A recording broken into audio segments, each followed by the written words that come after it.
हम अभी बातचीत करने जा रहे हैं नेशनल रोड मैप पार्टी के नेशनल अध्यक्ष, जो मस्जिद नबवी के पास जो रोज़े रसूल, वहाँ पे एजाज़ इमाम भी थे और ख़ादिम भी थे। और जब भारत पहुँचे तो उन्होंने एक अपना पार्टी बनाया, नेशनल रोड मैप पार्टी। उनके अध्यक्ष आज असम पहुँचे हैं। हम उनसे जानकारी लेने जा रहे हैं कि असम में किन किन मुद्दे पर चुनाव लड़ने जा रहे हैं, क्योंकि असम में ख़ास तौर से माइनॉरिटी पर बहुत जुल्म हो रहे जा रहे हैं। वो क्या कहते हैं, उनसे खास बातचीत करने जा रहे हैं। पहले तो मैं आपको पूछना चाहता हूँ, जो असम में आप लोग जो रोड मैप पार्टी चुनाव लड़ने आए हैं, तो इस चुनाव में किस तरह से और कौन कौन से आपको खास मुद्दे रहेंगे जो लोकसभा चुनाव में? दरअसल आसाम की जो ज़रूरतें हैं यहाँ के लोगों की, वही मुद्दे रहेंगे। मुद्दे कहीं बाहर से नहीं आते हैं, मुद्दे वहीं पैदा होते हैं जहाँ लोग रहते हैं। उनकी ज़रूरत के मुताबिक जो मुद्दे हैं उन्हीं पे हम काम करें। जैसे कि असम में अभी जो असम सरकार के मुख्यमंत्री मुसलमानों के लिए बेबाक बात कहते हैं, कभी मदरसे तोड़ देते हैं और कभी बुलडोज़र एक्शन, लगातार अभी भी बुलडोज़र एक्शन ग्वालपारा धुबरी में चल रही है, जो ख़ासतौर से मुस्लिम इलाके हैं।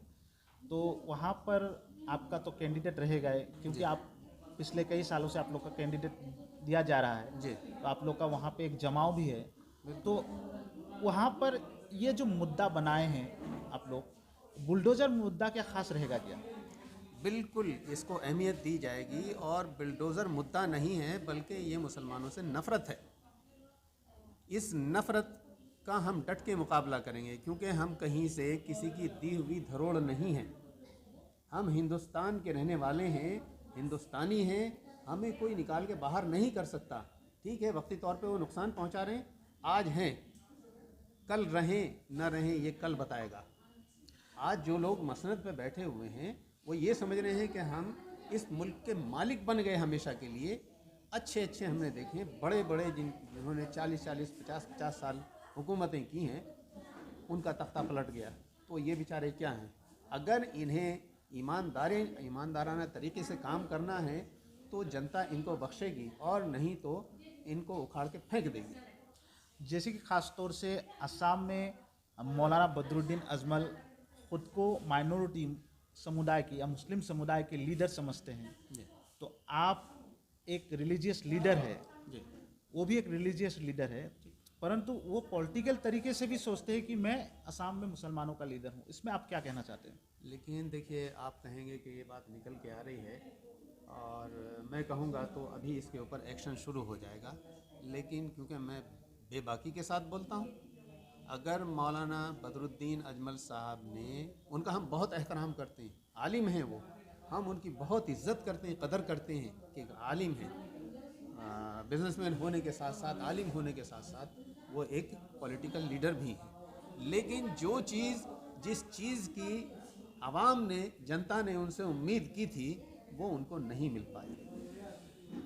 आज हम जब फील्ड में जा रहे हैं तो हमें सुन के बड़ा अफसोस होता है कि मौलाना बदरुद्दीन अजमल तो बहुत अच्छे इंसान हैं, और उनकी तरफ से ये शिकायत कर रहे हैं, जनता के अंदर ये तमाम बातें मौजूद हैं। तो बड़ा अफसोस हुआ हमें ये बात सुन के। जैसे कि गठबंधन, ये आज भारत में एक चुनाव का एक रणनीति बन चुका है, जो गठबंधन।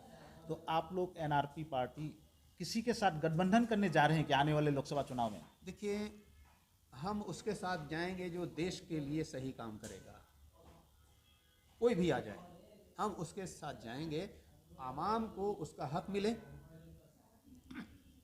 और देश सही सिमत में जाए। देश गलत रास्ते पे जा रहा है, उसको हम रोकने की हर मुमकिन कोशिश करेंगे। इसलिए करेंगे कि ये हमारे बुज़ुर्गों का, हमारे पुरखों का खून पसीना बहा है इसके अंदर, और इस मुल्क को आज़ाद कराया है। जैसे कि भारतीय जनता पार्टी अगर आपको कहेगा कि गठबंधन में शामिल हो, आप शामिल हो सकते हैं? पहली बात तो ये है कि भारतीय जनता पार्टी को हमारी ज़रूरत ही नहीं है, और ज़रूरत नहीं है तो हम विरोध भी ऐसा ही करेंगे, खुल के विरोध करेंगे और अपनी बात मनवाएंगे। राहुल गांधी के कांग्रेस का न्याय यात्रा लगातार असम में हुआ है। जी। असम में उन पर हमला भी बनकर काफिले पर हमला हुआ है, प्रदेश अध्यक्ष पर हमला हुआ है। उस पर आप भी असम में बहुत सालों से काम कर रहे हैं, उस पर आप क्या कहना चाहते हैं? देखिए, कोई भी शख्स अगर सही काम करने की कोशिश करेगा तो उसके ऊपर हमेशा हमले होते हैं। राहुल गांधी के ऊपर भी हुए हैं।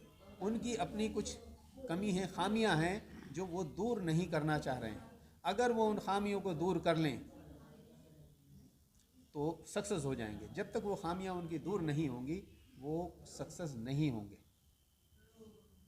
और हमले का मसला ये है कि हमारे ऊपर 2016 में भी हमला हुआ, हमारे ऊपर यानी अभी बिहार में हमारे हेड ऑफिस में भी हमला हुआ, और हमारे ऊपर यहाँ फील्ड में धुबरी और गोसाई गांव के साइड वहाँ भी हमले की मुकम्मल तैयारी थी। लेकिन हमें जैसे ही खबर मिली, फासला भी ज़्यादा नहीं रहा था, 100, 200, 500 मीटर का फासला रह गया था। जैसे ही हमें मैसेज मिला, हमने वहीं से अपनी गाड़ी दूसरे रास्ते पे मोड़ ली, और ये हमने ADGP को लिख करके दिया है। जैसे कि आप लोग पूरी तरह से जद्दोजहद कर रहे हैं जी। लोकसभा चुनाव के लिए, तो यहाँ पे और 2-3 ऐसे मुद्दे हैं, जैसे कि डी वोटर, आपने कहा है जो कि डी वोटर का मामला में आप लोग आवाज़ उठा रहे हैं। जी। NRC में भी बहुत लोगों के नाम अभी तक नहीं आए हैं जो लीगल इंडियन है, जी। और कुछ ऐसे इमिग्रेंट जो पीपल है उनका नाम आ चुका है, अभी NRC में लटका हुआ है, NRC को फुलफिल नहीं किया गया है। उसी के साथ साथ CAA को लेकर भी बहुत सारा हंगामा हो चुका है। इसमें आप क्या टिप्पणी देंगे? देखिए, 100% सही नहीं हुआ करता कुछ, और 100% गलत भी नहीं होता। इसके ऊपर हमें गौर व फिक्र करना पड़ेगा। अगर कोई वाकई मुजरिम है तो उसको सज़ा मिलनी चाहिए, और अगर बेकसूर को आप मुजरिम बनाएंगे तो हम उखाड़ फेंकेंगे। बाकी आप एक बहुत बड़े दीनी लाइन के जगह पे हुजूर पाक सल्लल्लाहु अलैहि वसल्लम की खिदमत में थे, तो एक उन पे आप क्या कहना चाहते हैं? देखिए, ये मेरा मुक़द्दर है, अल्लाह का बड़ा एहसान है, और उस शख्सियत की मेरे ऊपर नज़र रही, प्रॉफिट हज़रत मोहम्मद सल्लल्लाहु अलैहि वसल्लम की, कि मुझे अल्लाह ने वहाँ के लिए कबूल किया और मैं वहाँ खिदमत के लिए पहुँचा। और इसी दरमियान जब नमाज हो जाती थी, उसके बाद काफ़ी लोग इकट्ठे हो जाया करते थे, तो मुझे वहाँ इमामत करने का भी मौका मिला, क्योंकि मेन मुसल्ला जो है उस पे हुकूमत का ही इमाम होता है। वहाँ किसी विदेशी मुल्क का कोई इमाम नहीं होता। एजाज़िया तौर पे मुझे ये फ़ख्र हासिल है कि मैंने वहाँ नमाज़ पढ़ाई है।